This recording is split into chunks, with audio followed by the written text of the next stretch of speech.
So if your e-commerce, Meta, or TikTok ads aren't performing and they're just not profitable no matter what you do, you got to do this instead. I want to show you in this video all the little tweaks and places I look at in my advertising funnel when wanting to optimize my ads. So the first place I'll look at all the way to the last, and every little bit in between, as well as the industry averages and KPIs you should be aiming for your e-commerce brand. And if you're new to the channel, you don't yet know who I am. My name is Justin, and I'm the founder at pitfalls.com, an online marketing growth firm specializing in elevating thriving brands by simplifying e-commerce growth. That said, we spent about $10 million or so on ads in the last year. 5.5 million of that was on Facebook, and let's get straight into today's video.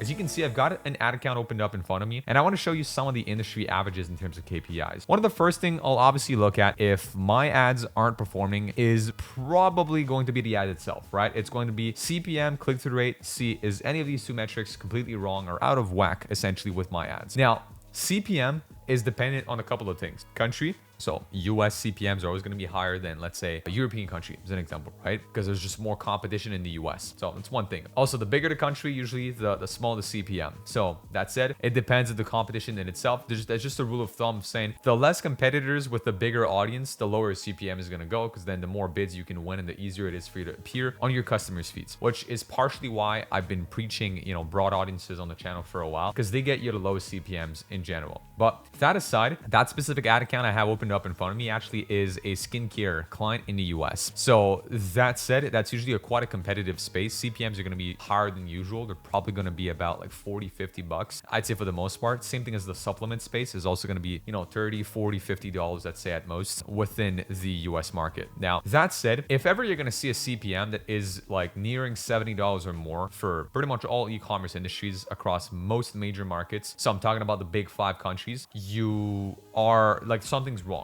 with the account. Other factors that would affect like CPM could be the creative type. You're going to notice that sometimes static ads versus, let's say, video ads might have a different CPM, and that's normal in general. Like, different creatives will have different CPMs, but if you near 90 bucks or more, seriously, something's wrong with the account. Like, that's not normal, and that then comes an account-wide issue. Could be because you're advertising too much on the line with Facebook's policies. It could be because your website just doesn't convert at all, and Meta has a hard time getting out of learning phase. Let's say it's always learning limited because of your website. So now, that said, they're penalizing you with a higher CPM. Could be your page score also just going down. Could be a lot of reports of spam on your ads. Could be many things, but CPM going this high is not normal. So that's one of the first thing I look into. Then I'm going to look into CTR. I look into 2 metrics, CTR all and outbound CTR. CTR all is just the overall engagement of my ad. It's not really important, but it's just like, how engaging is my ad in general? How many people are going to be commenting, clicking on the ad, pausing the video, turning on the sound? Like, any sort of click on the ad is counted in CTR all. And that, you want to make sure it's at least 2%. Now, I've picked this account by default because it's our best account creative-wise. Like, creative-wise, we're crushing it for this client. I'll show you other more realistic accounts in a second, but you'd want to aim for about 2% in terms of CTR all, which just means, again, overall, how engaging is the ad. But more importantly than that, and keep in mind, every metric I'm going to show you today, it gets more important as I go. Like CPM, I really don't mind having a higher CPM if my ad is still above KPI. The ultimate thing is like, is my new customer ROAS or my CPA or whatever it is that you're optimizing for, is that within KPI? If that's within KPI and any of these other stats are wrong, forget everything I'm saying right now. It doesn't matter. You can have a shitty CTR, but if the ad is converting, then great.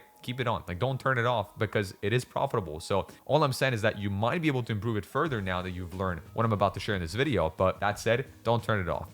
So you want to aim for 2% CTR all, and you want to aim for about 1% or more outbound CTR, which you can see we're way above that for that client. Now, when it comes to link clicks to landing page view, or actually before I even get into that, just explaining quickly, outbound CTR is the people that click on the link to go to your website. Okay, so the people taking action on the ad in itself. So just to be clear with this. Now, moving on to the website in itself, you want to make sure that link clicks to landing page view drop off isn't more than a 20% drop off, meaning that 80% of the people that click on the link of your ad end up landing on the landing page. Because if it's less than that, usually you have a website loading page issue or like a page speed issue or whatever it is. Something's wrong with the website. That client, I just did the math, they have like a 90% roughly carryover, which means there's only a 10% drop off. So quite healthy overall. And frankly with you, every single one of their stats is within KPI, which is why I picked that client to start. That's like probably our most perfect funnel I'd say we have at the agency. And that's why I'm saying this is the golden goose of like having a perfect funnel across pretty much all metrics. Because then I go to here, when I go to landing page view to add to cart, you should aim for about a 10% ratio right here. They're exactly there, exactly 10%. Checkouts, by the way, don't mind it. For some reason, it's like over attributing, but pretty much all of the add to carts, or almost all of them, end up checking out. And out of the checkouts, about half end up becoming a purchase, which again, very, very healthy. Overall, very healthy. We're at about 4% conversion rate so far on that funnel. Now, one of our two funnels is profitable. The other one isn't, because like this one CPA is 23 bucks. This one is like 70 bucks, which is no bueno. That client essentially will make back about $105 with a customer. So here we're at about a 3x return. Whereas this one, like again, 70 bucks and they're making back 100 is not profitable for that client. So we know this is something that we have to improve. You can see that like they have two products in itself that they're mostly advertising for, the patches and the balm in itself. And if I show you the balm, right, clicking on the ad set in itself, much better when you look at CPA, like 18, 14, $23, 31, you know, at the highest like 46. But as you can see, this is definitely off, you know, as of right now. So going back right here, one of our products like is outperforming the other, which is usually what we move on to our scaling campaign. This, again, I'm testing a bunch of different campaigns for the most part. A new structure, I'm like trying to see whether or not it makes sense currently that our media buyers are testing. It's like using the DCT model for creative testing. Sometimes in ABO, you see like we still have it in CBO in some cases. So sometimes we'll do an ABO for a DCT testing, forcing spend to it. The ones that work, we put them into an Advantage Plus campaign and just kind of let Facebook decide how to allocate spend from there. So don't mind this. I might make a separate video about this in a bit. This is just us like testing or experimenting stuff, as we always do across all accounts, but this is still all broad targeting in that sense. Now let me show you a bit more of a realistic account in this sense. Now this account in itself, you can see CPM is much lower. They're still in the health and beauty space, still advertising within, partly is US, partly is also Australia, which you can see the difference, right? Look at this. CPM in the US, $15. CPM in Australia, $8. So completely different, which is why I said earlier, CPM differs widely based on the countries and markets. Now, CTR all, again, the KPI from earlier, 2%, right about 1.41% for this account. So I know we can do better, okay? But if I go ultimately speaking at the end, let me actually change my columns right here and show you. ROAS currently for that account is about 3.1. That client's break even is 2.2, and they wanted to focus more on profitability in the short term to like increase cash flow and such. So they asked us to try and drive the account above 3, which is what we've done for this month. Look, we're at 3.1 overall right here. Anything else I could discuss. I don't need to show you anything else, because it's like, look, if this is 3.1, we're doing great. At this point, this again is profitable. I don't need to look at anything else. But what if I wanted to go for micro improvements on the account? Sure, I could look at other areas, which is why now if I go to my columns and I add essentially CTR all, and I also add outbound CTR to my columns, I would see 1.4% overall CTR all. 2% is what I would want to aim for. More importantly, 0.7% outbound. Well, I want to aim for 1% or more. I can see that my US campaigns are performing much better in terms of CTR. But again, what do you know? More people are clicking, but less are converting, because my ROAS, or in itself, right, it's like 2.68, whereas I have 3.84 and 3.32 on the Australian market. But if I wanted to have an area of opportunity to improve, I would definitely improve my click-through rate. How do I do that? It's purely creative, right? Purely my creative. My creative isn't strong, or isn't strong enough, I should say. And I'm saying that again with a very fine line in my messaging. I say isn't strong if all I look for is CTR, but it's strong enough to convert. The market is converting. So if it is converting, then the creative must be strong to an extent, but it could get stronger is the conclusion I'm having from here. Same thing, ignore that client. For some reason, I'm seeing like just a lot of checkout issues lately in terms of reporting across many accounts that are syncing automatically the conversion API on Shopify. But look at this, right? When we go back to unique link clicks, 5,100, 5,500 landing page views, there's a mismatch right there. This is slightly over attributing, but it's almost a 1-to-1 from what we've seen on the back end, which means page speed is great. Then when it comes to landing page view to add to cart, I know, by the way, that this is slightly over attributing in itself. So again, I can't fully look into these stats, but all I can tell you is that, I kid you not, if I look at that client website, they're converting at about 5 to 10%. They're doing very, very good in terms of conversion rate. Funnel is incredibly strong. So the one thing that like is helping that client a lot is conversion on the website. Conversion rate is A1 when it comes to that. Is it because the congruency between my ads messaging and the website is strong? That could be. That usually is one of the reasons why you see a higher conversion rate. If whatever is shown on the ad is exactly what the people expect to see on the website, that helps with increasing conversion rate. On the flip side, it could simply be because they've done a lot of conversion rate optimization. They have a decent website overall. I'm not going to take that out of them, but they haven't really done CRO in like forever.